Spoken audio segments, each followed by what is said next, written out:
ఈరోజు మనం ఒక ఆసక్తికరమైన ప్రశ్నతో మొదలు పెడదాం. అప్పట్లో రాయడానికి ఏమేం వాడేవారు, అంటే వేటి మీద వాడాసేవారు? రకరకాల వస్తువులు వాడేవాళ్లు.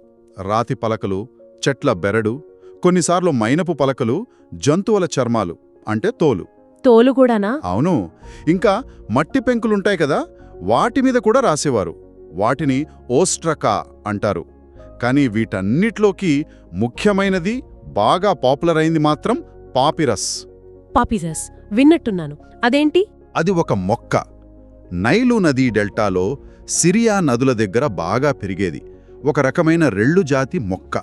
ఓ, రెల్లు మొక్కలాంటిదా? అవును. దాని కాండముంటుంది గదా, దాన్ని సన్నగా పొరల్లాగా చీల్చేవాళ్లు. సరే. ఆ పొరల్ని ఒకదానిమీద ఒకటి అడ్డంగా, నిలువుగా పేర్చి, బరువు కింద పెట్టి, నొక్కి, ఎండబెట్టి, నునుపు చేస్తే అచ్చం కాగితంలాగా తయారయ్యేది. ఆహా. ఇలా చాలా పాపిరస్ పేపర్లను ఒకదానికొకటి అతికిస్తే పొడవాటి చుట్ట అంటే స్క్రోల్ తయారయ్యేది. అప్పట్లోనే స్క్రోల్స్ వాడారా? అవును. ఇది తేమ లేకపోతే చాలా కాలం పాడవకుండా ఉంటుంది. పాపిరస్ కాకుండా ఇందాక చర్మం అన్నారు కదా, దాని గురించి. అవును. జంతువుల చర్మాలతో చేసిన నాణ్యమైన దాన్ని చర్మపు కాగితం లేదా పార్చ్మెంట్ అనేవారు. అపోస్తలుడైన పౌలు తిమోతికి ఉత్తరం రాస్తూ, "నువ్వు వచ్చేటప్పుడు నా అంగీ తీసుకురా, పుస్తకాలు, ముఖ్యంగా ఆ చర్మపు కాగితాలు తీసుకురా" అని అడగడం మనం బైబిల్లోనే చదువుతాం.